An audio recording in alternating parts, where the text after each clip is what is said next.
देश भर में कोरोना वायरस संक्रमण की वजह से जान गंवाने वालों को मुआवजा देने और उनके मृत्यु प्रमाण पत्र जारी करने की नीति बनाने के फैसले के अनुपालन की रिपोर्ट दाखिल नहीं करने पर शुक्रवार को सुप्रीम कोर्ट ने केंद्र सरकार को जमकर फटकार लगाई। इस दौरान कोर्ट ने केंद्र की ओर समय देने की मांग को खारिज कर दिया और 11 सितंबर हर हाल में रिपोर्ट दाखिल करने के आदेश दिए। कोर्ट ने कहा, लापरवाही बर्दाश्त नहीं होगी। आपको बता दें कि कोरोना महामारी से हुई मौतों के बाद कुछ मृतकों के परिजनों ने सरकार से मुआवजे की मांग को लेकर सुप्रीम कोर्ट में याचिका दायर की थी। इसमें याचिकाकर्ताओं ने कहा था कि जिनकी कोरोना संक्रमण से मौत हुई है उनके परिजनों को आपदा अधिनियम के तहत 4 लाख रुपए का मुआवजा मिलना चाहिए। याचिकाकर्ताओं ने कोरोना मृत्यु प्रमाण पत्र को लेकर भी कई तरह के सवाल खड़े करते हुए उनके समाधान की मांग की थी। इस मामले में केंद्र सरकार ने सुप्रीम कोर्ट में हलफनामा दाखिल कर मुआवजा देने में असमर्थता जताई थी। सरकार ने कहा था कि ऐसा करना संभव नहीं है। इसकी बजाय सरकार का फोकस हेल्थ इंफ्रास्ट्रक्चर को मजबूत करने पर है।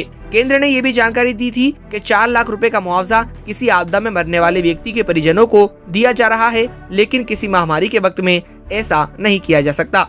मामले में सुनवाई के बाद सुप्रीम कोर्ट ने 30 जून को फैसला सुनाते हुए कहा था कि कोरोना महामारी से जान गंवाने वालों को सरकार को आपदा अधिनियम के तहत मुआवजा देना होगा। हालांकि कोर्ट ने मुआवजा राशि का निर्धारित करने की स्वतंत्रता सरकार को दी थी। कोर्ट ने कहा था कि सभी मौतों पर 4 लाख रुपए का मुआवजा नहीं दिया जा सकता, लेकिन मृतकों के परिजनों को कम से कम मुआवजा तो मिलना ही चाहिए। सुप्रीम कोर्ट ने आदेश के साथ सरकार को जल्द ही मुआवजा नीति तैयार करने तथा मृत्यु प्रमाण पत्र की प्रक्रिया बनाते हुए उसकी रिपोर्ट प्रस्तुत करने को कहा था। इसके बाद भी सरकार ने अभी तक भी मुआवजा नीति का निर्धारण नहीं किया है। मामले में जस्टिस AR शाह और जस्टिस अनिरुद्ध बोस की खंडपीठ ने कहा, हमने आपको काफी पहले इस बारे में आदेश दिया था, बावजूद इसके इस पर अमल नहीं किया गया। अब तो तीसरी लहर की आशंका भी दिन प्रतिदिन नजदीक आती जा रही है। कोर्ट ने कहा, मुआवजा देने और मृत्यु प्रमाण पत्र जारी करने का फैसला 30 जून को दिया था, लेकिन अभी तक कुछ नहीं हुआ। सरकार कुछ करेगी तब तक तो तीसरी लहर भी खत्म हो जाएगी। सुनवाई के दौरान अतिरिक्त सॉलिसिटर जनरल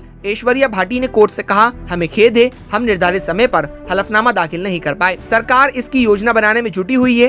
उन्होंने कहा कि कोर्ट 10 और दिन की मोहलत दे दे, क्योंकि इस मुद्दे पर सरकार विशेषज्ञों से विचार विमर्श कर रही है। लेकिन कोर्ट ने इसे खारिज कर दिया और 11 सितंबर तक हलफनामा दाखिल करने का आदेश दे दिया।